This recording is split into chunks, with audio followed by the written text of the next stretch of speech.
The morning light of three suns painted the sky of Valaris Prime in shades of gold and purple. Children played in the crystal gardens, while their parents tended to the floating farms that had fed this world for over 2,000 years. The hegemony had brought peace to this sector long ago, and the people of Valaris had never known war. That changed when the sky began to burn. Admiral Kextar stood on the bridge of his flagship, watching the sensor readings with growing horror. The massive shapes dropping out of hyperspace were unlike anything in the hegemony database. Each ship was the size of a small moon, covered in armor plating that gleamed like black metal. Strange symbols glowed along their hulls, pulsing with an angry red light. "Sir, we're receiving a transmission," reported his communications officer, her voice shaking. "Put it on screen." The holographic display flickered to life, showing a creature that made Kextar's blood run cold. The being stood nearly 3 meters, tall, with gray skin stretched tight over a skeletal frame. Its eyes were pure black, and when it spoke, its voice was like grinding stone. "I am War Leader Drakmoth of the Zephyrian Dominion. Your worlds now belong to us. Surrender, and your deaths will be quick." Before Kextar could respond, the transmission ended. The enemy ships moved into attack formation with frightening speed. For vessels so large, the Admiral had fought in border skirmishes before, but nothing had prepared him for this.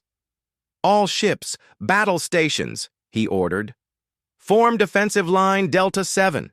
The hegemony fleet moved to intercept. 50 proud warships, each one a masterpiece of engineering that had taken decades to build. Their plasma cannons charged with blue energy, and their shields shimmered to life.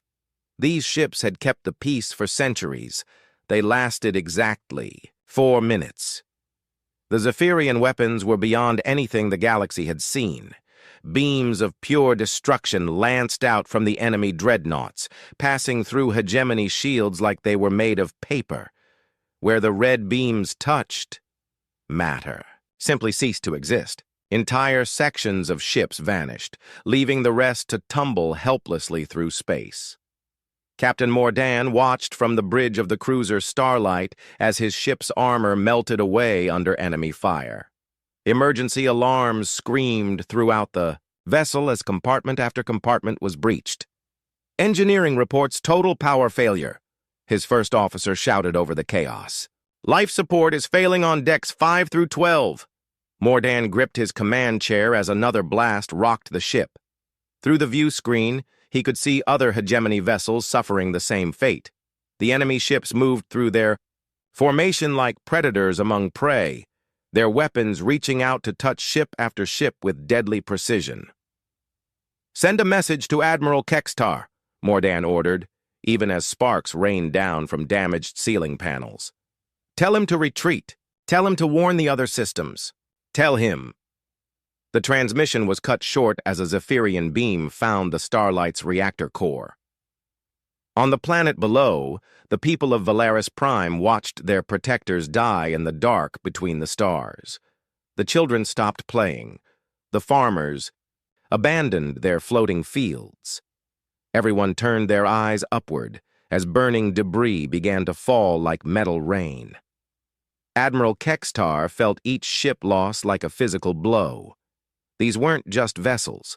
They were homes to thousands of crew members, people who had served the hegemony with honor and dedication. Now they were gone, atomized by weapons that shouldn't exist.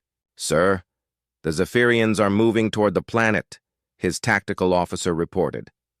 Kextar watched in disbelief as the massive enemy ships positioned themselves in orbit around Valaris Prime. From this distance, they looked like dark moons blocking out the natural satellites. Then, slowly, deliberately, they began to fire on the surface. The weapons that had destroyed his fleet now turned their attention to the world below. Cities that had stood for millennia simply vanished under the red beams. Mountains were carved away like sand castles. Oceans boiled and turned to steam. In less than an hour, a thriving world of 6 billion souls became a smoking wasteland. "My God," whispered his first officer. "They're not even taking prisoners." Kextar forced himself to watch every moment of the destruction. He owed that much to the dead. When it was over, only his flagship remained intact. The Zephyrians had deliberately spared one ship to carry word of what had happened here. War Leader Drakmoth appeared on his screen again, those black eyes showing no emotion, as he spoke. "Tell your people what you have seen here. Tell them that resistance is futile. Tell them that the Zephyrian Dominion has come to claim what is rightfully ours, everything." The transmission ended, and the massive enemy fleet began moving toward the next system on their list. Kextar ordered his ship to jump to hyperspace, carrying the terrible news to Hegemony Command. But as they fled through the twisted space between stars, he couldn't shake the image of those massive ships. The Zephyrians called their vessels Void Reapers, and now he understood why. They didn't just destroy, they harvested. They took everything and left nothing behind but empty space. The news of Valaris Prime's destruction spread through hegemony space like wildfire. World after world fell silent as the Zephyrian fleet continued its advance. Each planet they reached suffered the same fate. Total annihilation followed by the construction of massive mining operations to strip away every useful resource. On the capital world of Hegemony Prime, the Council of Elders met in emergency session. These ancient beings had guided their civilization for thousands of years, but they had never faced anything like this threat. Our military estimates suggest we have perhaps 6 months before they reach our core systems, reported Defense. Minister Cornash, his usually steady voice trembling. Their technology is centuries ahead of ours. Our weapons can't penetrate their armor, and our shields are useless against their beams. Elder Vextar, oldest of the council, raised a skeletal hand for silence. Then we must seek aid from beyond our borders. Send messages to every known civilization, the Crystalline Collective, the Machine Worlds, the warrior clans of Sector 7, anyone who might help us. But as the days passed, the responses that came back were all the same. Fear. Each civilization that received the hegemony's plea for help looked at the sensor data from Valaris Prime and made the same calculation. The Zephyrians were unstoppable. Better to hide and hope they would pass by. Admiral Kextar found himself promoted to Supreme Commander of what remained of the hegemony fleet. It was an honor he would have gladly refused. Every day brought reports of new worlds falling to the Void Reapers. Talaris, with its magnificent floating cities, gone. New Korith, home to the greatest libraries in the galaxy, reduced to ash. Delmar Station, the massive space habitat that had housed 50 million beings, torn apart for scrap metal. The pattern was always the same. The Zephyrian fleet would arrive in overwhelming force. Any military resistance would be crushed within hours. The planet's population would be eliminated with clinical efficiency. Then the mining ships would move in to strip away everything of value before the fleet moved on to the next target. Intelligence reports suggested the Zephyrians came from beyond the galactic rim, from dark space where no known civilization had ever ventured. They had been building their strength for millennia, watching and waiting for the right moment to strike. Now they had come to claim what they believed was rightfully theirs. Every world, every resource, every living being in the galaxy. Standing in his command center, surrounded by holographic displays showing the advancing enemy fleet, Kextar felt the weight of history on his shoulders. The hegemony had lasted for over 10,000 years. They had brought peace and prosperity to hundreds of worlds. Now, in the space of a few months, it was all coming to an end. "Sir," his communications officer called out, "we're receiving a priority transmission from the Outer Rim. It's strange."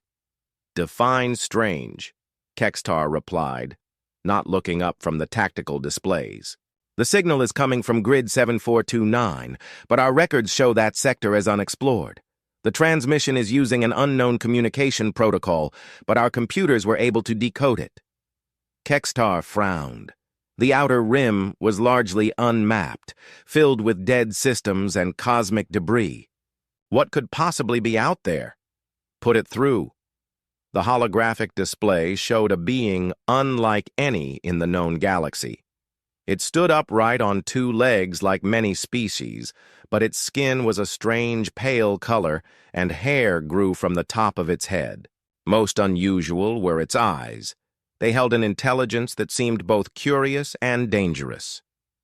"This is Captain Sarah Chen of the United Earth Navy," the being said in heavily accented galactic standard. "We have been monitoring your emergency transmissions. We would like to offer our assistance." The bridge fell silent. Kextar stared at the strange creature on his screen. "United Earth Navy? I've never heard of your species or your world." "We're relatively new to interstellar travel," Captain Chen replied. "But we've been watching what these Zephyrians are doing to your people. We believe we can help." Kextar felt a bitter laugh escape his throat. "Captain Chen, I appreciate your offer, but you don't understand what we're facing. The Zephyrians have weapons that can destroy entire fleets in minutes. Their ships are the size of moons. Unless your people have a secret army hidden somewhere, I'm afraid there's nothing you can do." Captain Chen's expression didn't change, but something flickered in those strange eyes. "Admiral, you might be surprised what humans can do when we put our minds to it. We're sending coordinates for a meeting point. If you're interested in learning more, we'll see you there." The transmission ended, leaving Kextar staring at the empty display. Around him, his officers exchanged uncertain glances. They were losing. This war badly, and every day brought the Zephyrians closer to their core worlds. What did they have to lose by meeting with these mysterious humans? "Set course for the coordinates they provided," he ordered. "Maximum speed." As his flagship jumped to hyperspace, carrying them toward an uncertain meeting with an unknown species, Kextar couldn't help but wonder if this was how civilizations ended, grasping at any hope, no matter how slim, as darkness closed in around them. Behind them, the Zephyrian fleet continued its relentless advance, leaving nothing but silence and ash in its wake. The Void Reapers had tasted blood, and they were hungry for more. The intelligence briefing room aboard the Zephyrian command ship was a place of shadows and whispered secrets.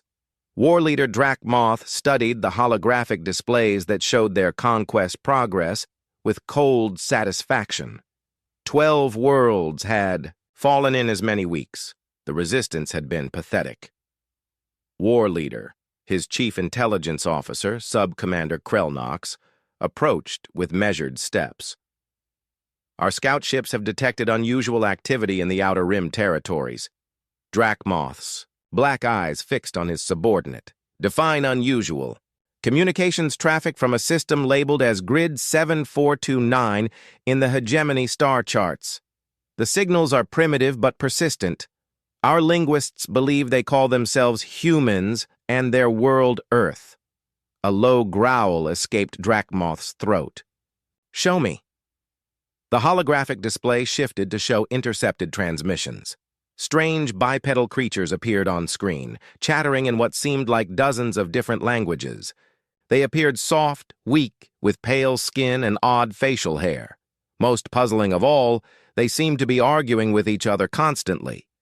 "Analysis?" Drakmoth demanded. "Pre-spaceflight civilization by all accounts. They've just begun launching primitive chemical rockets beyond their atmosphere. No faster-than-light capability detected. No energy weapons. They still fight with kinetic projectiles and chemical explosives." Drakmoth watched as the humans on screen gestured wildly at each other during what appeared to be some kind of debate. "Why bring this to my attention? They sound irrelevant." Krelnox hesitated. "War Leader, there are some inconsistencies in our data." "Explain." "While most human transmissions suggest a primitive civilization, we've detected some unusual readings. High-energy particle emissions that don't match any known technology, construction projects in their outer system that seem too large for their stated capabilities, and He paused. They appeared to be building something massive beyond their fourth planet. The war leader's interest sharpened. How massive? Our long-range sensors suggest a structure approaching the size of a small moon. But that's impossible given their apparent technology level. Drakmoth studied the strange creatures on his display. They looked so weak, so divided. Yet something about them nagged at his tactical mind. In 5,000 years of conquest, he had learned to trust his instincts. Deploy a reconnaissance probe to their system. I want detailed scans of everything, their worlds, their ships, their construction, projects. If they have something useful, we'll take it. If not, we'll eliminate them when we finish with the hegemony. Yes, war leader. As his subordinate departed, Drakmoth continued watching the human transmissions. One particular broadcast caught his attention. It showed groups of humans working together despite apparently being from different nations. They were building something called an international space station, using resources from multiple competing factions. Strange. Most species the Dominion had encountered were either unified under one rule or constantly at war. These humans seemed to do both simultaneously. Meanwhile, in the Sol system, Admiral Sarah Chen stood in the observation deck of the massive orbital shipyard hidden behind Jupiter's largest moon. Through the reinforced windows, she could see the culmination of 50 years of secret human preparation. The shipyard stretched for hundreds of kilometers in every direction, its construction bays filled with vessels unlike anything Earth had ever built before. Sleek angular hulls gleamed with exotic metals, their surfaces inscribed with complex patterns that channeled exotic energies. These weren't the primitive chemical rockets that Earth's public space program produced. These were ships designed for war among the stars. Admiral Colonel Marcus Rivera approached from behind, his footsteps echoing in the vast chamber. The last of the Prometheus-class destroyers rolled out of Bay 17 this morning. We're at full production capacity. Chen nodded, not taking her eyes off the fleet taking shape before them. How many ships total? 300 heavy cruisers, 800 destroyers, 2,000 frigates, and over 15,000 fighters, plus the support vessels and construction ships. And the crews? Rivera smiled grimly. Every graduate from the academy for the last 20 years has been training for this moment. We've got the best pilots, engineers, and tacticians that humanity has ever produced. They're ready, Admiral. Chen finally turned from the window, her expression serious. I hope so, Marcus, because if those reports from the hegemony are accurate, we're going to face something that's never been beaten in 5,000 years of galactic conquest. The human fleet represented the greatest secret in Earth's history, while the public watched primitive chemical rockets struggle to reach orbit. The real space program had been developing technologies that would revolutionize warfare among the stars. Fusion reactors that could fit in a briefcase, computer systems that could think faster than organic brains, weapons that could punch through any known armor, but perhaps most importantly, they had developed a new way of fighting. Have you reviewed the tactical doctrine files? Chen asked as they walked through the shipyard's corridors. Rivera nodded. It's brilliant, but it goes against everything traditional military thinking teaches. No massive flagships, no line of battle formations, no overwhelming firepower displays. Exactly. Every species in the galaxy fights the same way. Big ships, big guns, big explosions. They think victory comes from having the most powerful weapons. Chen paused at an observation window showing a squadron of human fighters practicing complex maneuvers. We're going to show them that victory comes from thinking differently. The human fighters moved through space like schools of fish, their formations flowing and shifting in patterns that seemed almost organic. Each ship was connected to the others through quantum-entangled communication systems that allowed them to share information instantly across any distance. When one fighter spotted a target, every ship in the squadron knew about it immediately.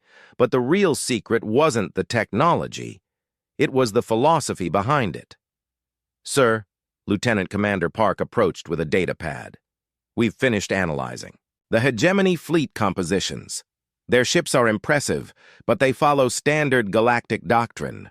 Heavy armor, powerful main guns, energy shields. Very traditional. Chen took the pad and studied the tactical analysis. And the Zephyrians? Even more traditional, just scaled up. Massive ships designed to intimidate and overpower through brute force. Their tactics are essentially unchanged from ancient siege. Warfare. Surround the enemy and pound them until they surrender. Perfect. Chen smiled, though it didn't reach her eyes. They're fighting the last war while we're preparing for the next one. Throughout the shipyard, human crews worked with focused intensity. Engineers made final adjustments to exotic matter drives that could push ships faster than anything else in the galaxy. Weapons specialists calibrated beam arrays that could adapt their frequency in real time to punch through any shielding. Computer technicians uploaded the latest versions of the tactical AI that would coordinate fleet movements with inhuman precision. But in quieter corners of the facility, other preparations were taking place. Dr. Elizabeth Warren, head of the Psychological Operations Division, stood before a wall of monitors showing intercepted Zephyrian communications. Her team had been studying every scrap of enemy intelligence for months, building psychological profiles of their commanders and tactical tendencies. The Zephyrians are supremely confident, she explained to her staff. They've never faced serious resistance, so they've developed predictable patterns. They expect their enemies to either flee immediately or stand and fight traditionally. They have no experience dealing with unconventional tactics. What about their war leader, this Drachmoth? Asked her deputy. Warren pulled up a detailed analysis based on communication intercepts and battle recordings. Intelligent, experienced, but limited by his own success. He's won every battle for thousands of years using the same methods. He literally cannot conceive of an enemy that doesn't fight according to his expectations. So we give him something he's never seen before. Exactly. We make him doubt everything he thinks he knows about warfare. Across the shipyard, Admiral Chen received a priority transmission from Earth's intelligence services. The message was brief but significant. Zephyrian scouts had been detected at the edge of the Sol system. They're watching us, she said to Rivera as they reviewed the sensor logs. Which means they think we might be worth their attention. Should we be concerned? Chen studied the data, noting how the alien probe had quickly retreated when human sensor arrays began tracking it. No, Marcus, we should be grateful. It means our deception is working perfectly. The deception had been carefully planned. While humanity's secret fleet remained hidden behind Jupiter, Earth's public space program continued launching primitive chemical rockets and struggling with basic orbital mechanics. To any outside observer, humans appeared to be a backward species that had barely begun exploring their own solar system. But the Zephyrian scout had detected the high-energy emissions from the hidden shipyard. They knew something unusual was happening in the Sol system, but they couldn't tell what. The incomplete intelligence would make them curious rather than cautious, exactly what humanity wanted. Admiral, Communications Officer Torres approached with another priority message. We're receiving a transmission from someone calling himself Admiral Kekstar of the Hegemony. He's requesting a meeting. Chen and Rivera exchanged glances. The moment they had been preparing for was finally at hand. Reply that we'll meet him at the coordinates we provided, Chen ordered, and prepare my ship for departure. It's time to see if our new friends are ready to learn how humans really fight. As her command ship launched from the hidden shipyard, Admiral Chen reflected on the irony of the situation. The Zephyrians thought they were facing a primitive species that might have a few useful resources to steal.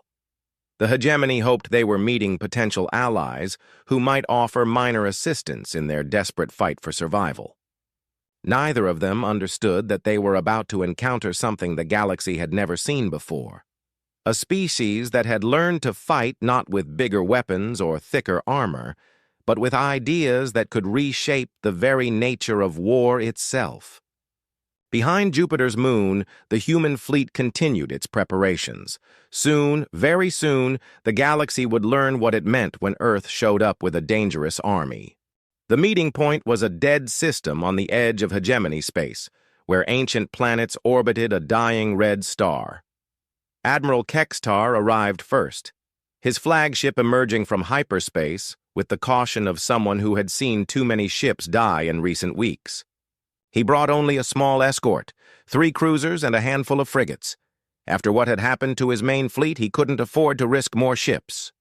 "Sensors detect no hostile vessels," reported his tactical officer. "The system appears empty." Kextar nodded but remained tense. Empty systems had become dangerous places since the Zephyrians began their advance.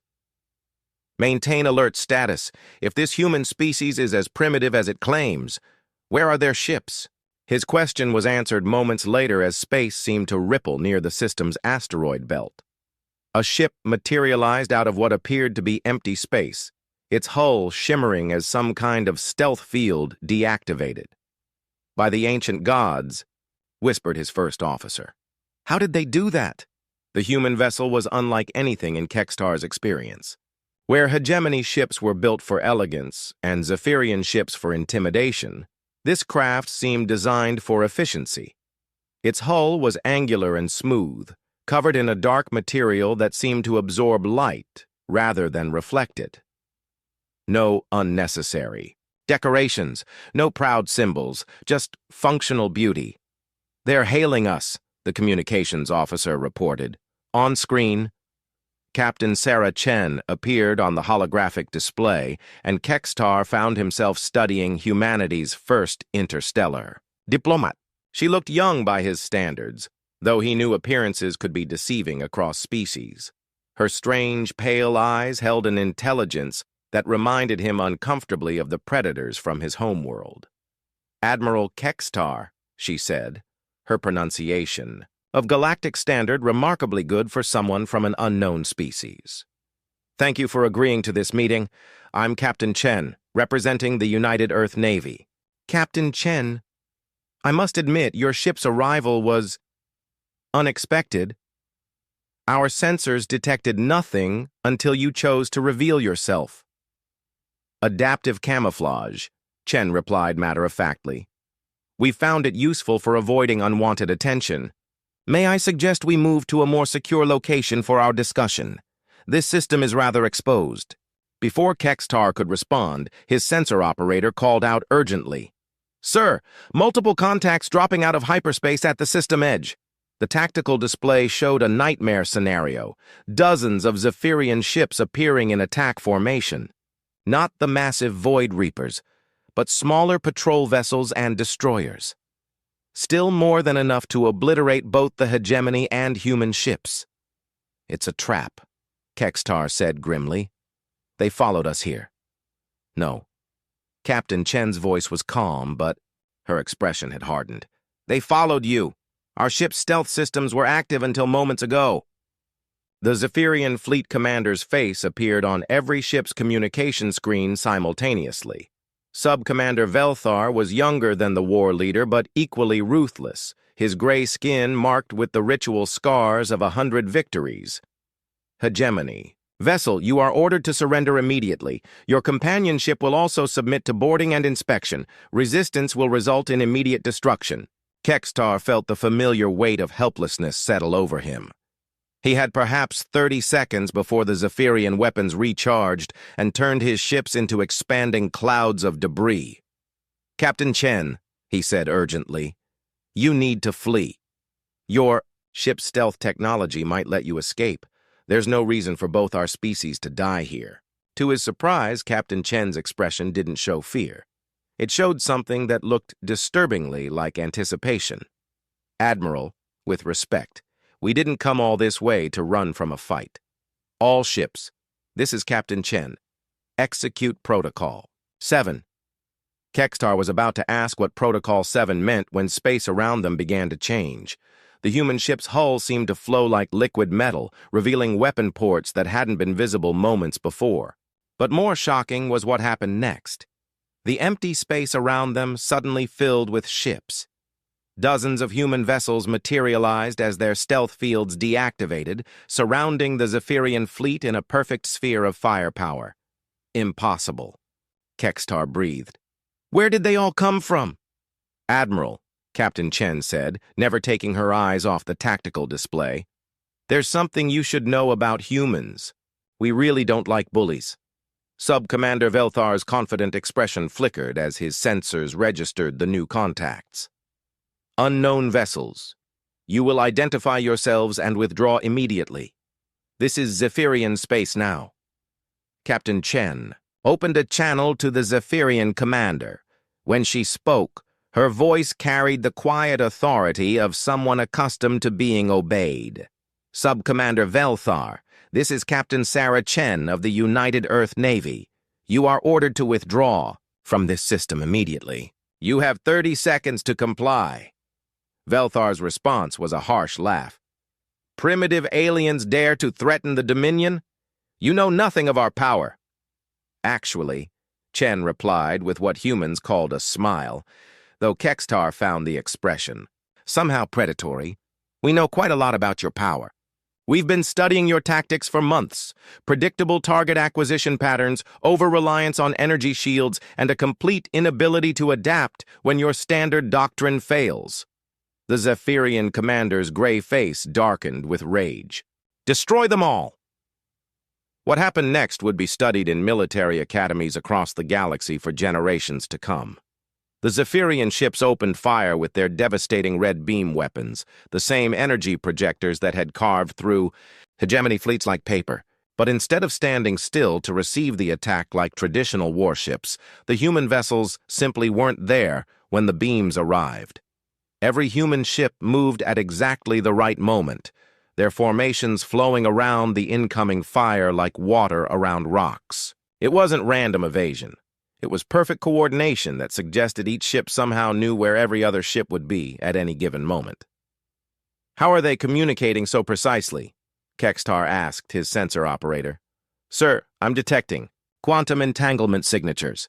Somehow their ships are sharing information instantaneously across any distance.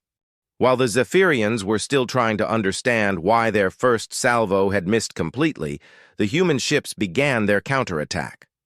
But instead of responding with massive energy weapons, they did something unexpected. They began jamming Zephyrian communications.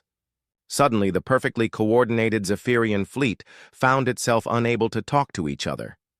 Ship captains who had relied on Central Command for tactical coordination were forced to act independently. The tight formations that made their weapons so effective began to break apart. This is impossible! Velthar shouted over the static filling his communication channels.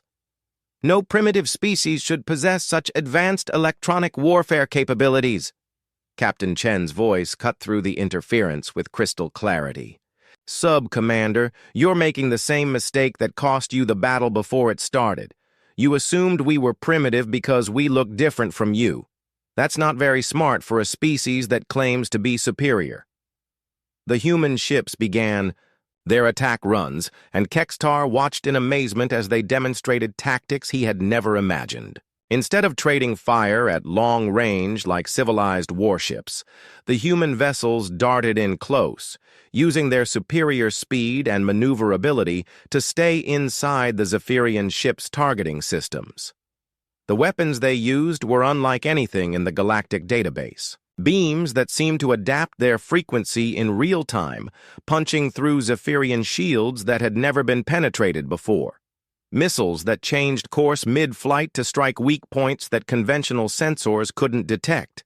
And strangest of all, some kind of virus that began infecting Zephyrian computer systems through their own weapon targeting arrays. Sir, Kextar's communication officer reported in amazement, the human ships are sharing tactical data with us.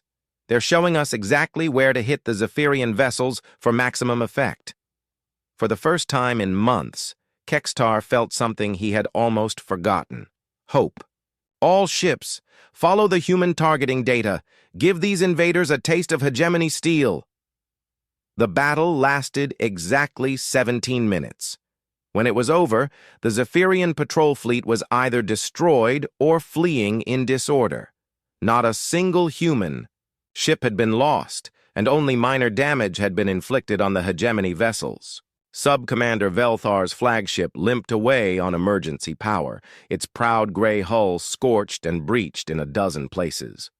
Before jumping to hyperspace, he managed one final transmission. "This is not over, humans. The war leader will come for you.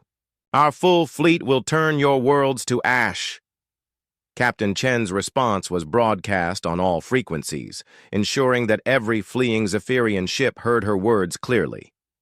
"Sub-Commander, you can tell your war leader that Earth is waiting for him, and tell him to bring everything he has. Because what you just saw was us being polite." As the last Zephyrian ship vanished into hyperspace, Admiral Kextar found himself staring at the human fleet in a mixture of awe and bewilderment. These beings who claimed to be new to interstellar travel had just accomplished something no military force in the galaxy had managed. They had defeated the Zephyrians without losing a single ship. "Captain Chen," he said slowly, "I think we need to talk. Because either my species has severely underestimated what constitutes primitive technology, or yours has been hiding capabilities that could change the balance of power in this galaxy." Chen's expression grew serious as she nodded. "Admiral, there's a lot we need to discuss, and not much time to do it.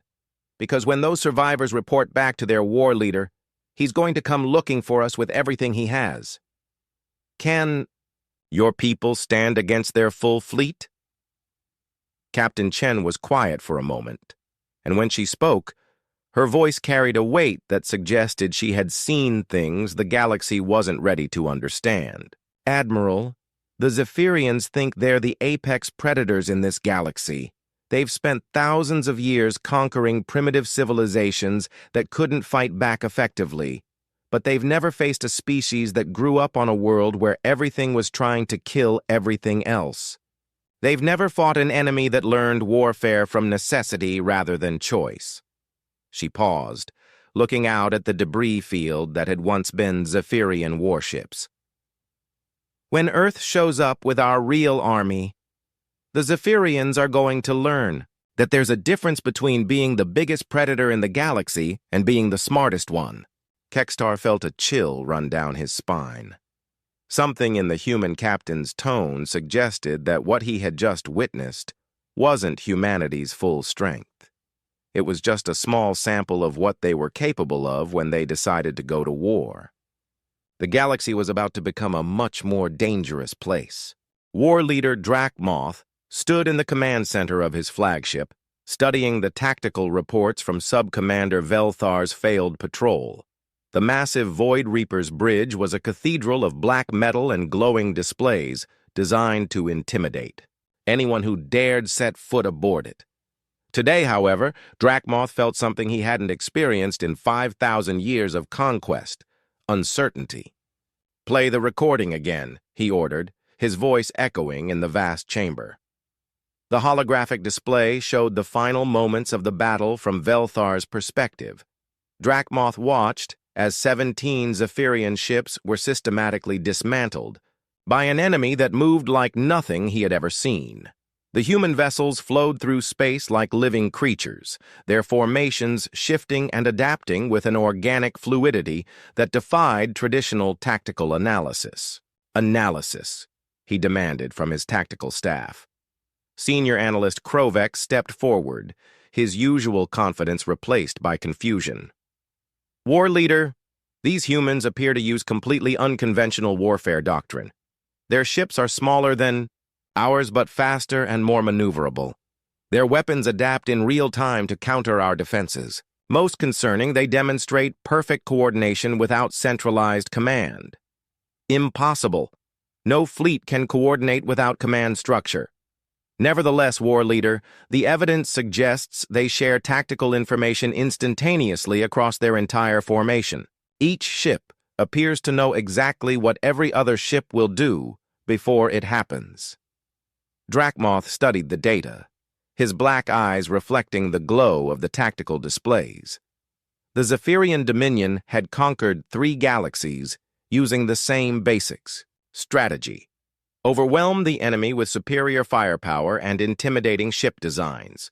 No species had ever found an effective counter to their methods. How many ships do they have? Unknown, war leader. Our scouts detected approximately 60 vessels in that engagement. But given their stealth capabilities, there could be many more hidden in their system. Then we will bring overwhelming force, deploy the entire Third Fleet. 200 Void Reapers should be sufficient to crush any resistance, regardless of their tactical innovations. But even as he gave the order, Drakmoth felt an uncomfortable doubt gnawing at his certainty. The humans had spoken to his sub-commander with such casual confidence, as if they weren't impressed by Zephyrian military might. In his experience, only two types of beings showed such fearlessness in the face of superior firepower: the completely insane and the supremely confident. The humans hadn't seemed insane. Meanwhile, in the Sol system, Admiral Sarah Chen stood, in the main operations center of humanity's secret command facility. The chamber was built into the core of Ceres, the largest asteroid in Earth's belt, and its walls were lined with displays showing the positions of every human ship in the galaxy. Admiral, Colonel Rivera approached with the latest intelligence. Reports. Our deep space monitors have detected massive Zephyrian fleet movements. They're marshalling ships from across their territory. Chen studied the data, noting the formation patterns and ship classes being assembled. How many? Current estimates suggest over 200 capital ships, plus support vessels. It's the largest military force ever assembled in this galaxy. Good, Chen said, surprising Rivera with her calm response. The bigger the force, the harder it is to coordinate. Large fleets have to use predictable formations and communication protocols. That makes them vulnerable to the kind of warfare we've developed. Rivera frowned. Admiral, our entire fleet is barely a quarter of their numbers. Even with our technological advantages, those odds— Marcus, Chen interrupted gently. You're thinking like a traditional military officer. You're counting ships and comparing firepower ratings. But this isn't going to be a traditional battle. She gestured to the display showing human ship positions throughout the solar system. Instead of being concentrated in one location, their forces were scattered across dozens of different vectors, some hiding in the asteroid belt, others lurking near the outer planets, still more stationed at carefully calculated points throughout the system. The Zephyrians are going to come here expecting to fight a conventional fleet engagement. They'll arrive in formation, identify our main force, and try to destroy us through superior numbers and firepower. But we're not going to give them a conventional battle. What are we going to give them? Chen's smile was predatory. A demonstration of why human beings became the dominant species on a planet where everything was trying to kill us. Across the system, human crews made final preparations for what would become known as the Battle of Sol. But these weren't the massive preparations of traditional warfare, no grand formations of capital ships, no intimidating displays of firepower. Instead, humanity prepared for war the way their ancestors had hunted mammoth and survived ice ages, through intelligence, adaptability, and the willingness to do whatever it took to win. Captain Marcus Rivera found himself aboard the destroyer UEN Defiant, one of 60 ships assigned to Alpha Strike Group. Their mission was simple in concept, but terrifying in execution: get close enough to the Zephyrian fleet to deploy the new weapon systems that human engineers had been developing in secret. Ships! This is Admiral Chen, came the voice over the quantum communication array. The enemy has just entered our outer sensor perimeter. Estimated time to engagement, 47 minutes. Remember, our ancestors survived predators 10 times their size by being smarter, faster, and more adaptable. Today, we honor that tradition. Rivera looked around the bridge of his ship, seeing the same determined expression on every face. These weren't just soldiers. They were the descendants of a species that had clawed its way to the top of the food chain through sheer stubborn refusal to give up. Captain, his sensor operator reported, I'm picking up the lead elements of the Zephyrian fleet. Sir, there are so many ships that they're actually blocking out background starlight. The Zephyrian Third Fleet emerged from hyperspace in perfect formation, their massive void reapers arranged in the classic wall of battle that had proven unstoppable for millennia. Each ship was over 5 kilometers long, bristling with the energy, weapons that had reduced dozens of worlds to ash. War leader Drakmoth's flagship took position at the center of the formation, its hull gleaming with the symbols of conquest. "Deploy sensor drones," Drakmoth ordered. "I want detailed scans of this entire system. Find me the human fleet." But as his sensor arrays swept through the Sol system, they found something puzzling. There was no human fleet, at least not in any formation that made tactical sense. Instead, his sensors detected small groups of ships scattered throughout the system, with no apparent coordination or battle plan.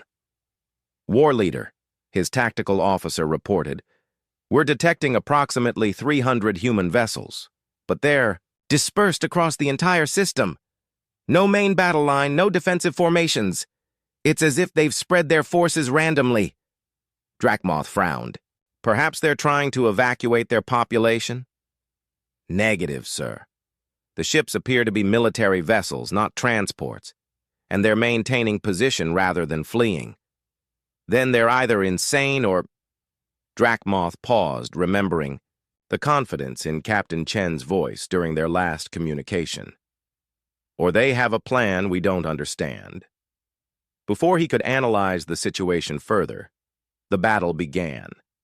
It didn't start with the traditional exchange of long-range fire between opposing fleets. Instead, it began when seemingly empty space around the Zephyrian formation suddenly came alive with activity. "Contact! Multiple small craft decloaking throughout our formation!" his sensor operator shouted. Hundreds of human fighters materialized from stealth fields, appearing among the Zephyrian ships like angry wasps from a disturbed nest. But these weren't traditional fighter craft. They were something entirely new. Each human fighter was equipped with a swarm of microscopic constructor drones, machines so small they barely registered on Zephyrian sensors. As the fighters darted between the massive enemy ships, they released clouds of these drones into space. "What are they doing?" Drakmoth demanded, as he watched the tiny human craft weaving through his formation without apparently attacking anything. His answer came moments later when the constructor drones reached their targets, the communication arrays and sensor nodes, on the hulls of his ships. "War leader, we're losing communication with ships throughout the fleet. How is that possible? Our communication systems are heavily armored." "Sir, something is physically disassembling our equipment at the molecular level." Drakmoth watched in horror as his perfectly coordinated fleet began to break apart. Ships that had fought together for centuries suddenly found themselves isolated, unable to communicate with their neighbors or receive orders from command. The rigid formations that made Zephyrian tactics so effective began to dissolve into chaos.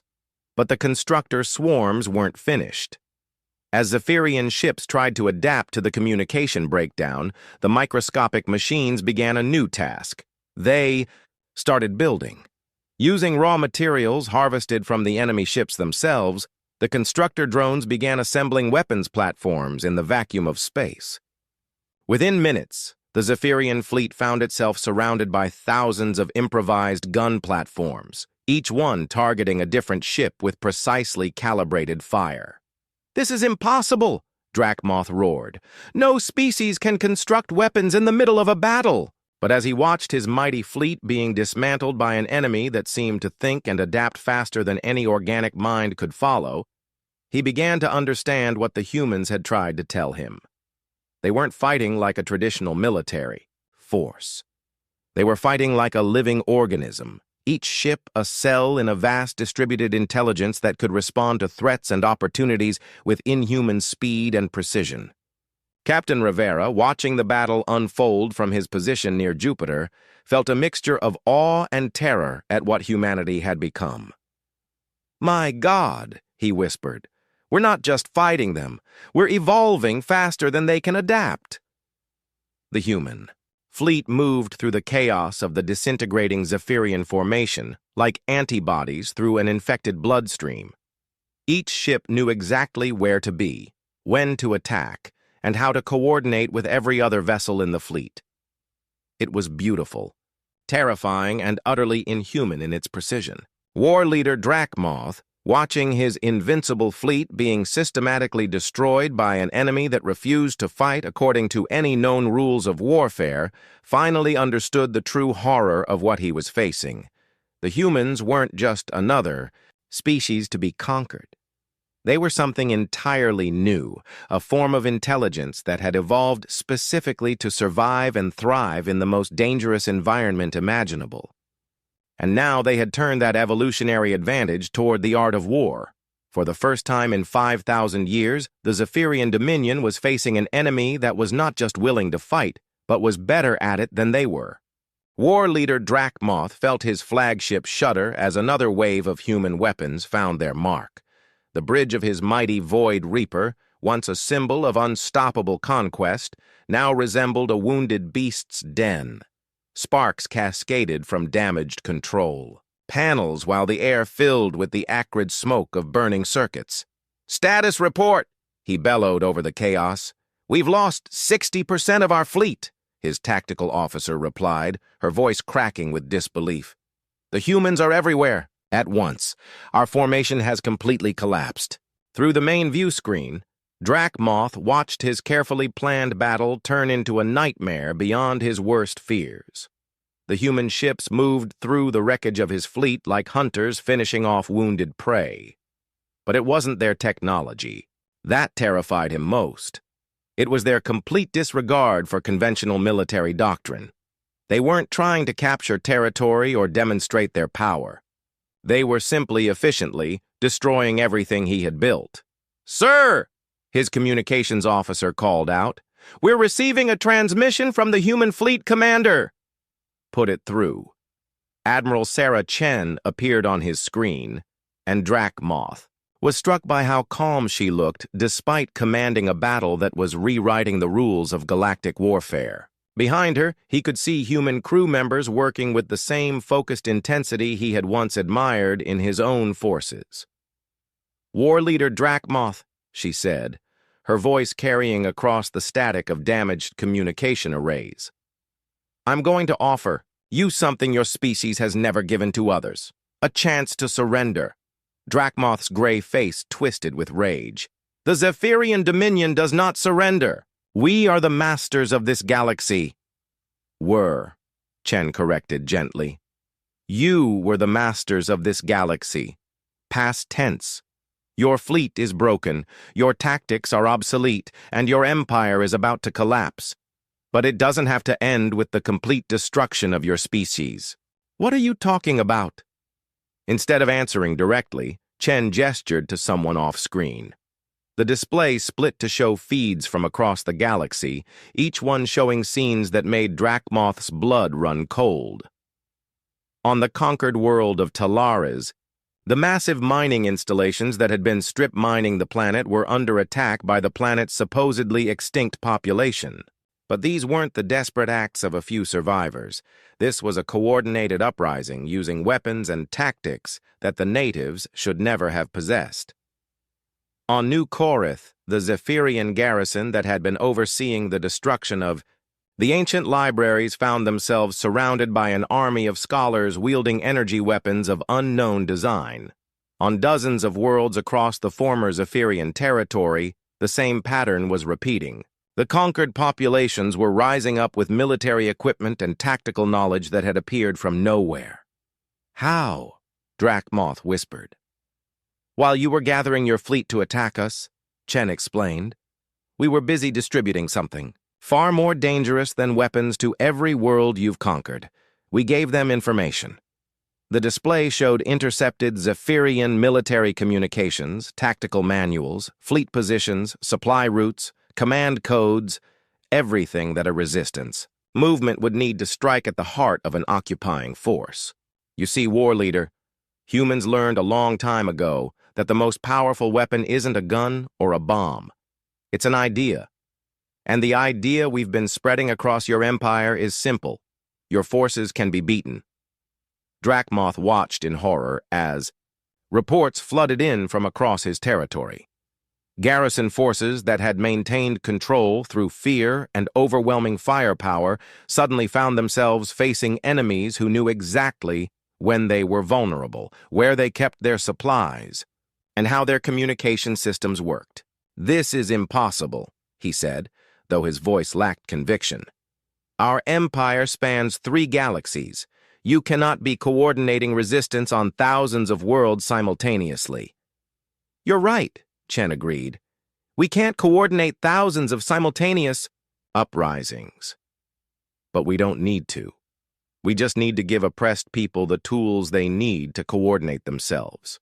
She gestured again, and the display showed something that chilled Dracmoth to his core.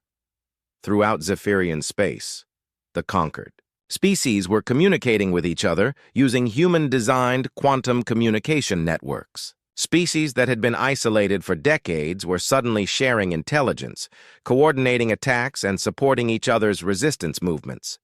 "The beautiful thing about information," Chen continued, "is that it reproduces itself. Every resistance cell we've armed has been teaching other cells. Every tactical manual we've distributed has been copied and spread. Every former victim of your empire is becoming a teacher, showing others how to fight back effectively." Admiral Kextar's voice cut through a communication channel, transmitted from his position near the edge of the Sol system where he had been, observing the battle. "War Leader, this is Admiral Kextar of the Hegemony. I'm broadcasting on all frequencies to any surviving Zephyrian forces. The Hegemony offers sanctuary to any who lay down their arms and submit to tribunal for war crimes. The age of conquest through terror is over. But perhaps the most devastating blow came when Chen showed Dracmoth something he had never expected to see. Zephyrian ships joining the resistance. "Your sub-commander Velnak surrendered his cruiser squadron 3 hours ago," Chen reported, matter-of-factly. His crews voted unanimously to join the liberation forces rather than continue fighting for a cause they no longer believed in. The display showed Zephyrian vessels flying alongside human ships, their crews working together to disable Zephyrian installations throughout the outer territories. "You've turned our own people against us," Dracmoth said. And for the first time in his long life, his voice carried a note of defeat. "No," Chen replied. "We've given your people the opportunity to choose something other than endless conquest. Some of them have decided they prefer building to destroying." Around Dracmoth's flagship, the remnants of his once mighty fleet continued to be systematically dismantled by an enemy that seemed to anticipate his every move. The human ships fought with a coordination that went beyond military discipline. They moved like a single organism with thousands of eyes and minds all working toward the same goal. "How are you doing this?" he asked, genuine curiosity breaking through his anger. "Your ships move as if they share a single mind." "In a way they do," Chen replied. "Humans learned early in our development that our greatest strength wasn't individual intelligence. It was our ability to work together. Every human ship in this fleet is connected to every other through quantum-entangled communication systems. When one ship learns something, every ship knows it instantly." She paused, and when she continued, her voice carried the weight of species-wide determination. "But more than that, every human in this fleet volunteered to be here. They're not fighting because they were ordered to, or because they're afraid of punishment. They're fighting because they believe in something worth protecting. That kind of motivation makes people capable of things that purely hierarchical forces can never achieve." Dracmoth felt something crack inside his chest, not physically, but something deeper. For 5,000 years, he had believed that strength came from the ability to force others to obey through fear and overwhelming power.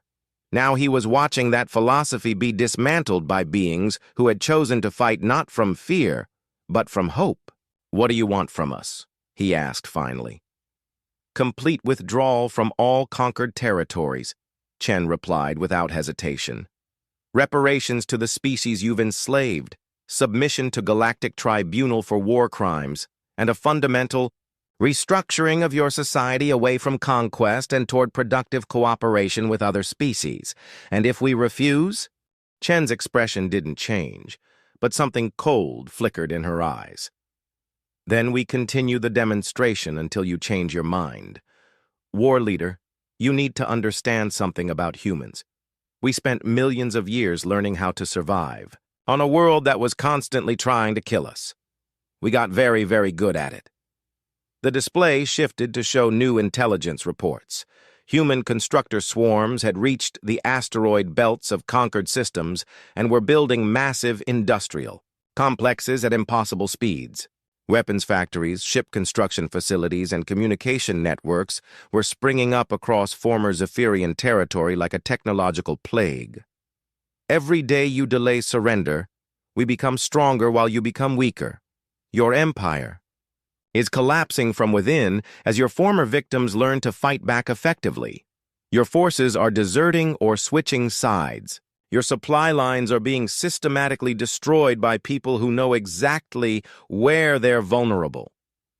Drakmoth looked around his ruined bridge, at the faces of his crew who had followed him faithfully for decades. They were looking at him, now not with the confident loyalty of victorious warriors, but with the desperate hope of people who needed him to find a way to save them. "If I surrender," he said slowly, "what happens to my people?" "They get the chance to become something other than conquerors," Chen replied. "The galaxy is big enough for everyone, war leader, but it's not big enough for empires built on endless expansion and the suffering of others." For a long moment, the bridge was silent, except for the sound of damaged systems and distant explosions, as the last Zephyrian ships were overwhelmed by human forces. Finally, Drakmoth straightened his shoulders and looked directly into the camera. "I am War Leader Drakmoth of the Zephyrian Dominion. To all Zephyrian forces throughout the galaxy, I hereby order a complete cessation of hostilities and withdrawal to our original territory. We surrender unconditionally to the human forces and their allies."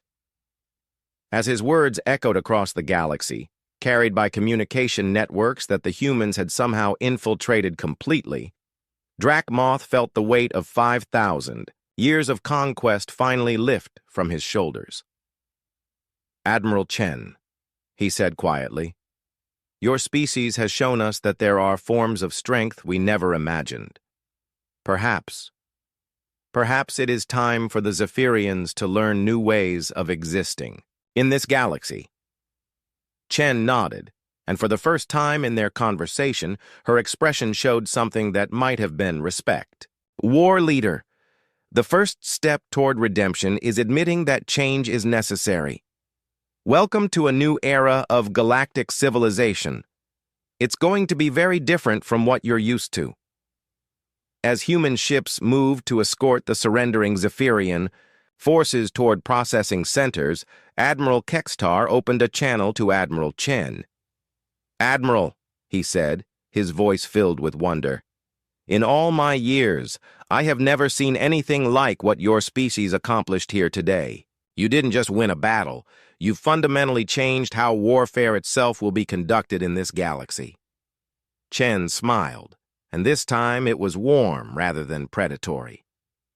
"Admiral Kextar, what you witnessed today wasn't just human military doctrine. It was human philosophy in action. We believe that the best victories are the ones where everyone gets the chance to become better than they were before." In the aftermath of the Battle of Sol, as human ships began the long work of helping former Zephyrian worlds rebuild and establish new governments, one fact became clear to every species in the galaxy. Earth had indeed shown up with a dangerous army. But the most dangerous thing about it wasn't their technology or their tactics. It was their absolute refusal to accept that anyone, anywhere, should have to live in fear of those stronger than themselves. The age of conquest was over. The age of cooperation had begun. The stars watched Earth in silence. They had been watching for many years. Among those stars were ships from the Confederation, a group of alien worlds that ruled most of the galaxy. The aliens thought humans were simple creatures who knew nothing about life beyond their small blue planet. They were wrong. 2 miles beneath the ice of Antarctica, Commander James Walker walked through a long steel tunnel. The lights above him flickered as he moved quickly, his boots making sharp sounds against the metal floor. He was late for an important meeting. "Commander on deck," shouted Lieutenant Tom Davis as Walker entered the control room. 20 officers jumped to their feet, standing straight and tall.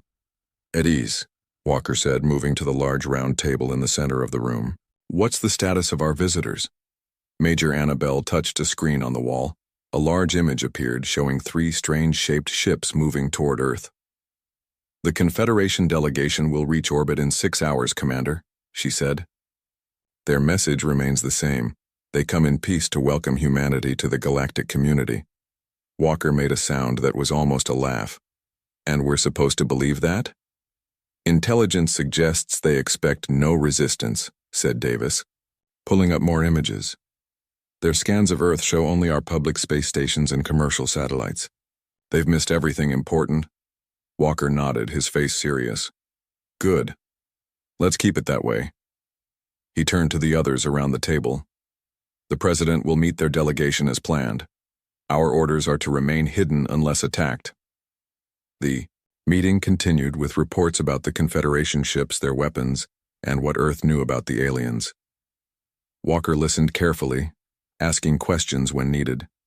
After 30 minutes, he stood up. "Let's go see our insurance policy," he said. Walker led a small group through more tunnels deeper under the ice. They entered a small train that shot forward at high speed. After 10 minutes, they stopped and stepped out into a massive cave. What filled that cave made even Walker stop and stare. The dreadnought Horizon sat in its cradle, larger than any building Walker had ever seen. The ship was black as night, with no windows, just smooth metal that seemed to swallow light. It was shaped like an arrow, sharp and deadly. "Beautiful, isn't she?" said Dr. Emma Gray, the lead engineer. She walked up beside Walker, pride in her voice. "All systems are green. She could launch in 2 hours if needed." Walker nodded. "And the others?" "Dreadnoughts, Storm, Thunder, and Mountain are ready at the Atlantic base. River, Forest, and Desert are prepared at the Pacific facility. All 7 ships can deploy within 3 hours. Let's hope we don't need them," Walker said, but his tone suggested he didn't believe his own words. In the depths of space, Fleet Commander Krell stood on the bridge of the Confederation flagship, Eternal Glory. He was tall, with gray skin and 4 arms. His species, the Vordan, led the Confederation with superior technology and military might. "Report on the human world," he ordered. His second-in-command, Officer Merrick, brought up a hologram of Earth. "As expected, Commander. They have basic space stations, some primitive satellites, and thousands of pieces of space junk. No military capabilities beyond their atmosphere. Their most advanced weapons are simple nuclear devices and chemical propellants." Krell made a dismissive gesture with his lower arms. "Typical of a Level 2 civilization. They'll be grateful for our protection." "There was one report, sir," Merrick said hesitantly. "Scout Ship 37 detected unusual energy readings from their polar regions 3 cycles ago. And the readings disappeared before they could be confirmed. It was probably just their primitive power generation." Krell nodded. "The humans will accept our terms. They always do. We offer protection, take what resources we need, and add another world to the Confederation." "Yes, Commander," Merrick agreed. "The diplomatic team is prepared with the standard treaty. The humans will sign or we demonstrate our power," Krell finished. "Either way, Earth joins the Confederation today. In the White House, President Robert Wilson prepared for humanity's first official contact with alien life. Though for him, it wasn't actually the first. "Are you sure we're ready for this?" asked his Chief of Staff, Linda Morgan. The President straightened his tie. "We've been preparing for 20 years. Ever since that crash in 1997 gave us our first peek at their technology. The public doesn't know about any of this, Linda reminded him. For them, this is first contact. And it needs to stay that way, the president said firmly. The Confederation believes we're defenseless. That's our advantage. His secure phone beeped. He answered it immediately. Mr. President, this is Commander Walker. The Confederation ships have entered Earth orbit. Our systems remain undetected. Good. Keep our assets hidden until my signal. If these negotiations go well, the galaxy never needs to know what we have. And if they don't go well, sir? The president's face hardened. Then the galaxy learns exactly what humanity is capable of. As the sun set over Antarctica, Commander Walker stood before the enormous viewing window. Below him stretched the main hangar bay, larger than 10 football fields. Not one, but 3 massive dreadnoughts rested there, with thousands of workers moving around them like ants. The ships were Earth's secret, built with technology reverse-engineered from crashed alien ships and improved by human innovation. For 20 years, nations had worked together in secret, creating a defense force unlike anything the Confederation could imagine. The public space program was just for show. The real work happened underground. Walker's assistant brought him a tablet. New message from our spy satellite, sir. The Confederation delegation has left their ship. They're heading to the United Nations. Walker nodded. So it begins. Are the pilots ready? Yes, sir. All crews are on standby. Walker looked again at the enormous warships. Each one was a kilometer long, armed with weapons that could shatter moons. The Confederation thought Earth was an easy target, a primitive world to be added to their collection. They were about to learn how wrong they were. Walker smiled grimly. Let them come with their demands and their threats. Let them think we're weak. He touched the glass, his fingers tracing the outline of the nearest dreadnought. The galaxy thinks Earth is defenseless, he whispered. They have no idea what's waiting for them. The United Nations building in New York had never seen a day like this. World leaders from every country sat in the Grand Hall, waiting. Armed guards stood at every door. Outside, millions of people watched on screens set up in streets and parks around the world. Today, aliens would walk among humans for the first time in public. President Wilson sat at the center table, his face calm but his hands tight in his lap. Beside him, the Secretary General looked less composed, sweat visible on his forehead. They're here, someone whispered. The main doors opened. 3 aliens entered, escorted by UN security. The lead alien, Ambassador Krell, stood over 7 feet, tall. His gray skin shimmered under the lights. Behind him came 2 others of different species, one with blue scales and another covered in short brown fur. A hush fell over the room. This was history happening. People of Earth. Krell's voice boomed through the hall, translated by a small device at his throat. The Galactic Confederation welcomes you. President Wilson stood and stepped forward. On behalf of humanity, we return your greeting. The formal introductions continued for several minutes. Pictures were taken. Hands and other appendages were shaken. Then, the real meeting began behind closed doors. These terms are not acceptable, President Wilson said, firmly, looking at the document before him. The private meeting had been going for 2 hours. What had started as friendly talk had turned tense. Ambassador Krell's forearms moved in a gesture of dismissal. The terms are standard for all Level 2 civilizations joining the Confederation. You receive protection and limited technology. In exchange, we take a reasonable portion of your planet's resources. 30% of all water, minerals, and biological materials is not reasonable, said the Chinese president. And what you call protection sounds more like occupation. Krell's eyes narrowed. Perhaps you misunderstand your position. Earth has no choice in this matter. The Confederation has brought peace to 1,000 worlds. You will be part of that. Peace, one way or another.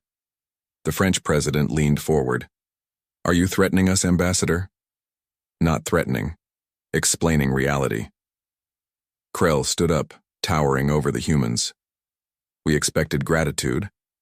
Instead, we find resistance. Disappointing, but not unexpected from a young species.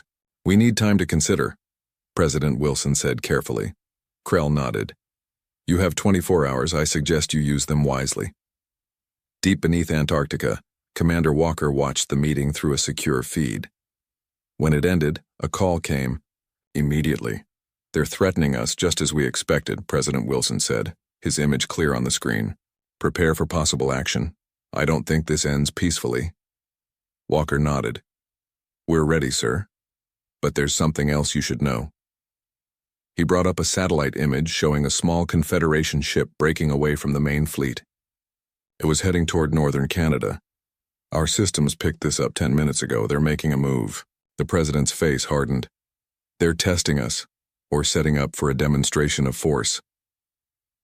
The Canadian base is closest, Walker said. Colonel Reeves can have a response team there in 15 minutes. Do it, the president ordered. But keep the dreadnoughts hidden unless absolutely necessary. Let's see what they're up to first. Colonel Peter Reeves led his team through the pine forest, moving quietly despite the snow. Ahead, in a small clearing, sat a Confederation scout ship. Soldiers with strange weapons were setting up equipment around it. I count 12, whispered Lieutenant Grant, looking through binoculars. Setting up what looks like mining equipment. Reeves narrowed his eyes.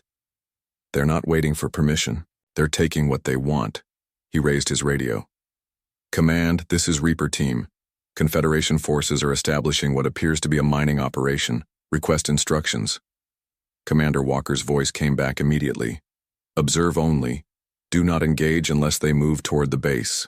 Just then, one of the alien soldiers pointed toward the nearby hills, directly at the hidden human military facility that housed one of Earth's smaller defense ships. They know about the base, Reeves reported urgently. They're moving toward it now. There was a pause. Then Walker's voice, tense but controlled. Understood. You are authorized to defend the facility. The president has been notified. Reeves looked at his team, 20 of Earth's best soldiers, armed with weapons reverse-engineered from alien technology. We go in fast and hard. Remember your training. In New York, the emergency meeting of world leaders was interrupted when an aide rushed in and whispered to President Wilson. The president stood up. Ambassador Krell, one of your ships has landed in Canada and is attempting to seize a military installation. Explain yourself. Krell looked surprised, then smiled slowly. A standard resource survey. Nothing to concern yourself with. Remove your forces immediately, the president demanded. Or what? Krell asked, his voice mocking. Your primitive weapons cannot harm Confederation technology. This resistance is pointless. The president touched a small device in his pocket. We'll see about that. Colonel Reeves watched in horror as alien weapons cut down 3 of his soldiers. Their advanced armor, designed to stop Confederation weapons, had failed against whatever new technology the aliens were using. Fall back, he ordered. Defensive positions. The aliens advanced confidently, firing those strange weapons that left black burns wherever they hit. Reeves's radio crackled. Colonel, this is Commander Walker. Help is coming. Hold position. Sir, we're outgunned. They have... A massive shadow passed overhead, blocking the sun. Reeves looked up and felt his breath catch. Descending from the clouds came a ship unlike anything the public had ever seen. The Thunderchild, smallest of Earth's dreadnoughts but still larger than any human aircraft. Its black hull absorbed the sunlight as it positioned itself directly over the alien scout ship. The Confederation soldiers stopped firing, staring upward in obvious shock. A voice boomed from the dreadnought, speaking in the Confederation language. Then in English. This is Captain Maria Green of the Earth Defense Force. You are trespassing on sovereign territory. Surrender or be destroyed. The alien soldiers looked at each other. Then, as one, they raised their weapons toward the enormous ship above them. It was the last mistake they would make. A beam of intense blue light shot from the dreadnought. When it faded, nothing remained of the alien ship or the equipment around it. Just a perfect circle of glass where the ground had been melted. The aliens themselves stood unharmed, their weapons now useless in their hands. Surrender, Captain, Green's voice repeated. This was a warning shot. One by one, the Confederation soldiers dropped their weapons. In the UN meeting room, Ambassador Krell's communicator beeped. He checked it, and his gray skin seemed to pale further. "Impossible," he whispered. President Wilson smiled. "Not impossible, Ambassador. Just secret. Until now." He turned the screen on the wall to show a live feed from Canada. The image of Earth's dreadnought hovering over the surrendered alien forces was clear for all to see. "Now," the president said calmly, "I believe we should discuss those terms again." The Confederation ships broke orbit suddenly, retreating to the edge of the solar system. On Earth, celebrations erupted across every city and town. Humanity had stood up to alien invaders and won the first round. But Commander James Walker wasn't celebrating. In the command center beneath Antarctica, he studied the long-range scans with a grim expression. "They're regrouping, not retreating," he said to the officers around him, "and they're calling for reinforcements." Major Annabelle nodded. "Our deep space probes show at least 30 ships moving toward our system. Much bigger than the diplomatic fleet." "How long do we have?" Walker asked. 5 days, maybe 6, Bell replied. "They're pushing their engines hard." The door to the command center slid open. President Wilson walked in, followed by several aides. Everyone stood at attention. "At ease," the president said, looking tired. "Commander Walker, the world now knows about our secret defense program. It's time you took formal command." Walker looked surprised. "Sir?" The president handed him a small box. Inside was a new insignia, 4 stars gleaming against black metal. "Congratulations, Admiral Walker. You now command Earth's United Defense Fleet." Walker accepted the promotion with a nod. "Thank you, sir, but we have a bigger problem now." He showed the president the scans of the approaching Confederation armada. "We always knew this might happen," the president said quietly. "How ready are we?" "The 7 dreadnoughts are fully operational. We have 20 smaller cruisers and about 50 fighter squadrons. But sir," Walker hesitated, "their fleet is much larger." "Then we better have a secret weapon," the president replied. In a laboratory deep under the Rocky Mountains, Marcus Reed hunched over complex equipment. At 55, with wild gray hair and permanent shadows under his eyes, he looked like the definition of a mad scientist, but he was actually Earth's greatest genius. The door opened, and Admiral Walker entered with the president. "Gentlemen," Reed said without looking up, "come to check on humanity's last hope?" "How's it coming, Marcus?" the president asked. Reed finally turned. "The shield system is nearly ready. If the Confederation gets past our ships, we can protect major population centers, for a while at least." "And the other project?" Walker asked. Reed smiled for the first time. "That's what I wanted to show you." He led them to a secure vault and placed his hand on a scanner. The massive door slid open to reveal a small, pulsing blue cube floating in a containment field. "What are we looking at?" asked the president. "The reason the Confederation wants our planet," Reed explained. "They think we don't know about Element X.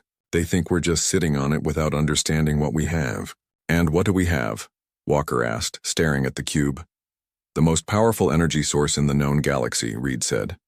"From that crash in 1997, we recovered just a tiny amount. It took us years to understand it and more years to synthesize it. But now," he gestured to the cube. "One cube this size could power all of North America for a decade or what?" the president prompted. "Or it could make our weapons hit 100 times harder," Reed finished. "I've upgraded the main cannons on all 7 dreadnoughts. The Confederation won't know what hit them." In space, aboard the Confederation command ship, Fleet Commander Krell faced the holographic images of the High Council. "You assured us this would be a simple operation," said Council Leader Draz, her 6 eyes blinking with anger. "Now we discover these humans have technology they should not possess." "A minor setback," Krell insisted. "Yes, they have a few warships. Impressive for their level of development, but nothing compared to our fleet." "How did they obtain such technology?" asked another council member. Krell hesitated. "Unknown. Perhaps from scavenged wrecks. There was an incident 27 years.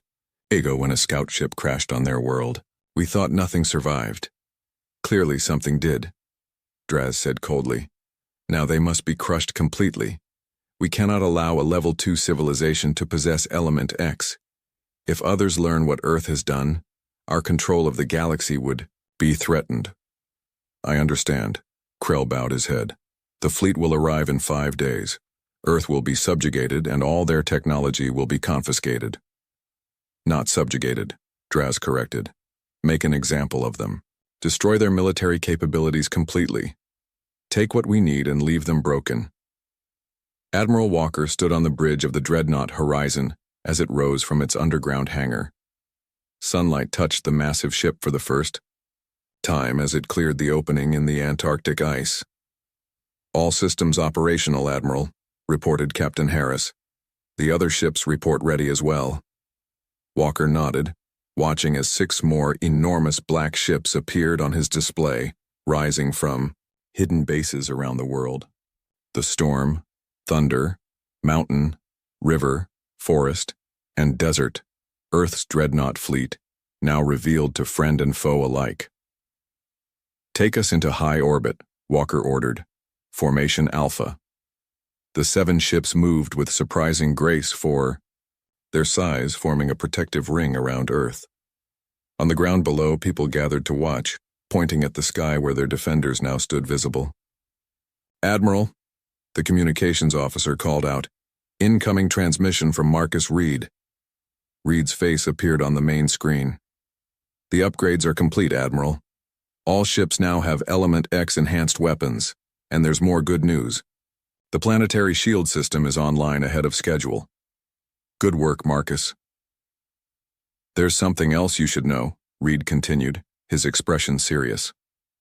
I've been analyzing the Confederation technology. They rely heavily on quantum field harmonics for their defensive systems. In simple terms, please, Walker said with a small smile. Their shields can be disrupted if we hit them with precisely the right frequency. It's like finding the exact musical note that breaks a glass. I've programmed the targeting computers accordingly. Walker felt hope rising. Maybe they had a real chance after all. All ships, this is Admiral Walker, he broadcast to the fleet. In 5 days, we face the greatest threat humanity has ever encountered. The Confederation believes they are coming to punish an upstart world. Instead, they will find a united planet ready to defend itself. He looked at the crew around him, men and women who had trained for years in secret for this very moment. We are outnumbered, he continued, but we have advantages they don't expect. We have Marcus Reed's innovations. We have ships they don't know about, and most importantly, we have everything to fight for. This is our home. The 7 dreadnoughts settled into their orbital positions, black against the stars, waiting. On the main view screen, long-range sensors showed the approaching Confederation armada, a swarm of ships moving inexorably toward Earth. The gathering storm was almost upon them. The Confederation armada appeared at the edge of the solar system like a storm of metal. Over 50 warships jumped out of hyperspace, their engines glowing against the darkness. At the center flew the massive command ship, Eternal Glory, 3 times larger than Earth's biggest dreadnought. On the bridge of the Horizon, Admiral Walker watched the enemy fleet approach. They're spreading out, reported Major Bell. Moving into attack formation. Walker studied the tactical display.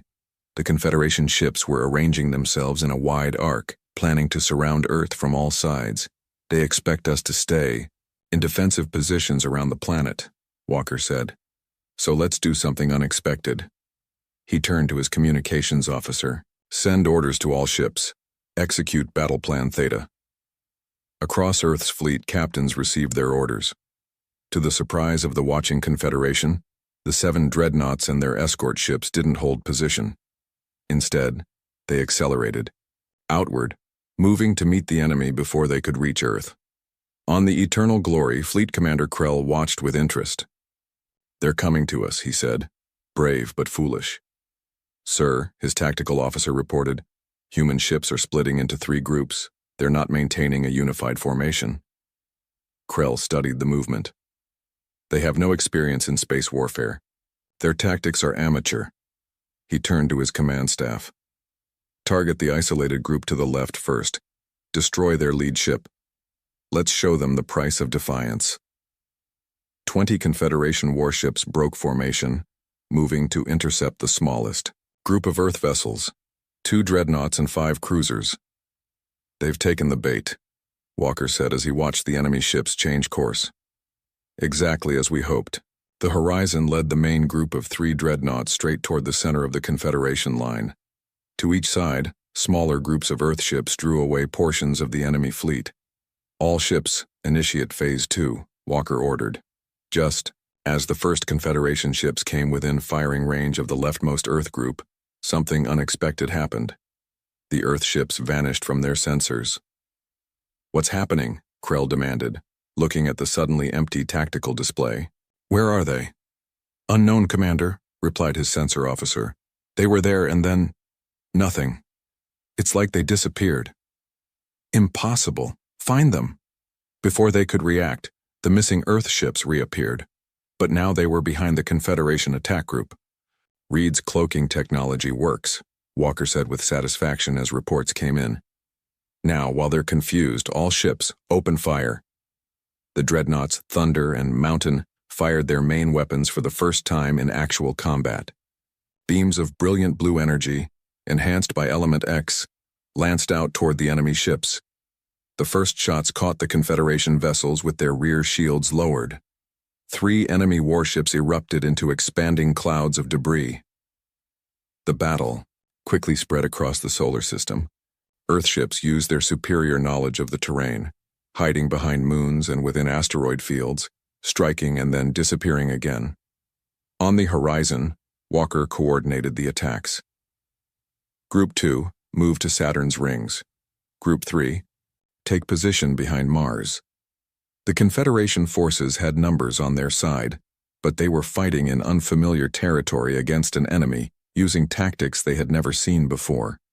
Still, their technological advantage began to tell. 2 Earth cruisers were destroyed, then a third. "The forest is taking heavy damage," reported the communications officer. "Captain Miller requests permission to fall back." Walker nodded grimly. "Granted, have the desert provide covering fire." The battle raged for hours. Earth ships darted between planets using their gravity to slingshot into unexpected attack vectors. The Confederation forces, unused to fighting in a dense star system, struggled to adapt. On the Eternal Glory, Krell's patience was wearing thin. "Enough of these games," he growled. "Bring the main fleet into position. We'll target their home planet directly. Let's see how brave they are when their cities are under fire." The Confederation command ship and 20 escorts changed course, pushing directly toward Earth. Their massive weapons began charging. "Admiral!" Major Bell's voice was urgent. "The main enemy fleet is making a run for Earth. Their weapon signatures are spiking. They're preparing a planetary bombardment." Walker's face hardened. "All ships fall back to Earth defense positions, and tell Reed to activate the shield." Marcus Reed stood in the Planetary Defense Control Center beneath Denver. Around him, engineers worked frantically at their stations. "Shield generators at 100%, reported his assistant. "Ready on your command." Reed took a deep breath.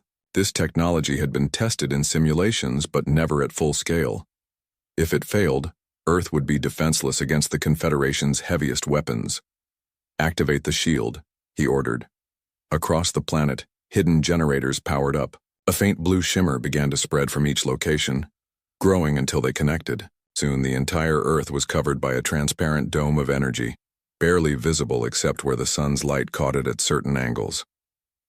Reed watched the readings anxiously. "Hold," he whispered. "Just hold." The Confederation fleet entered. Earth orbit, weapons ready. Krell stood proudly on his bridge, certain of victory. "Target their largest cities first," he commanded. "Show them the price of resistance." "Firing, Commander." The Eternal Glory discharged its main weapon, a beam of energy designed to crack open planetary crusts. It struck Earth's shield with blinding intensity. For a moment, the shield wavered, its blue surface rippling like water. Then it stabilized, absorbing the massive energy assault. "Impossible!" Krell shouted. "Fire again!" But before they could, Earth's dreadnoughts arrived. All 7 massive ships emerged from behind Earth's moon, weapons charged with Element X energy. "This is Admiral Walker to all Earth forces." Walker's voice was calm but determined. "Target the enemy flagship. Fire at will." 7 blue beams converged on the Eternal Glory. Its shields, the most powerful in the Confederation fleet, held for 3 seconds before collapsing completely. The massive ship broke apart, secondary explosions rippling along its length. Krell barely made it to an escape pod before his mighty flagship was reduced to floating debris. The remaining Confederation ships, seeing their command vessel destroyed, began to retreat. Earth fighters pursued, disabling engines and weapons systems. Hours later, Walker stood on the bridge of the horizon, surveying the aftermath. The space around Earth was littered with debris from both fleets. 3 of Earth's dreadnoughts were badly damaged. Dozens of smaller ships had been lost, but Earth remained intact. And for the first time in its history, the Confederation Armada had been defeated. "Incoming transmission from the President," the communications officer announced.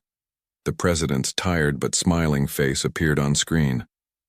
"Admiral, the world owes you and your crews a debt we can never repay." Walker shook his head.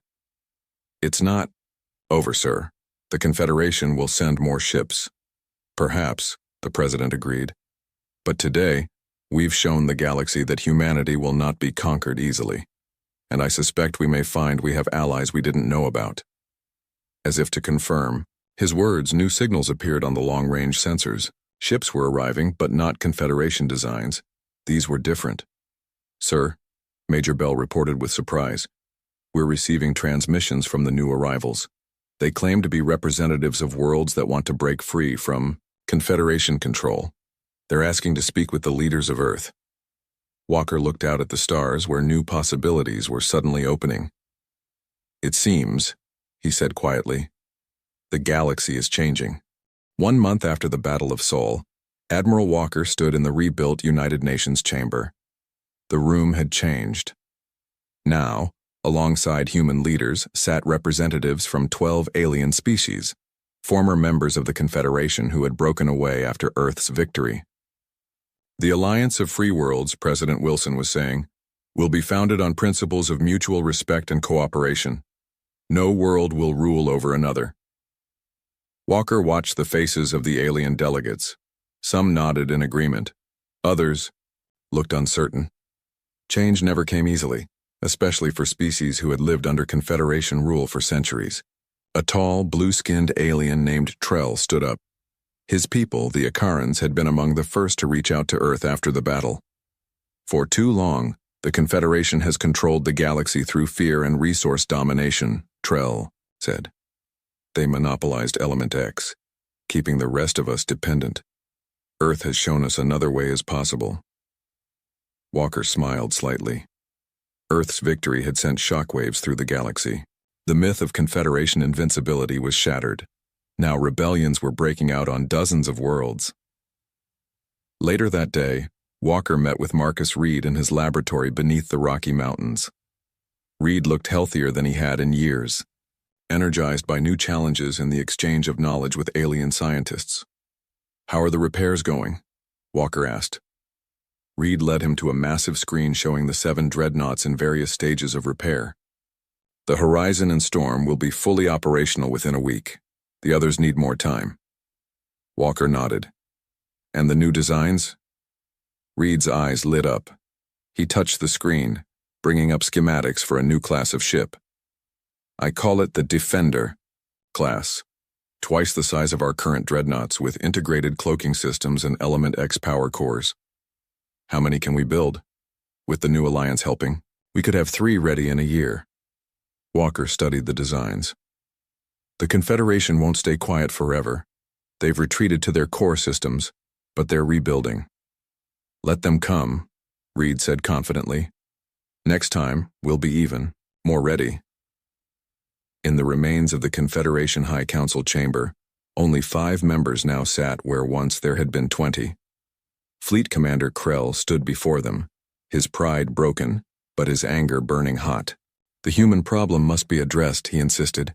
Each day more worlds declare independence. Our empire is crumbling. Council leader Draz, her 6 eyes cold, looked down at him. You failed us once, Krell. Perhaps we should listen to those who counsel peace. Peace? Krell spat the word. With primitives who humiliated us, who destroyed our finest ships? Primitives who defeated you, Draz corrected. That alone suggests we should reconsider our assessment. Another council member, the elderly Grok, raised a bony hand. I have studied the reports. These humans did not develop their technology alone, they had help. The crashed scout ship, Krell agreed. But they improved upon what they found.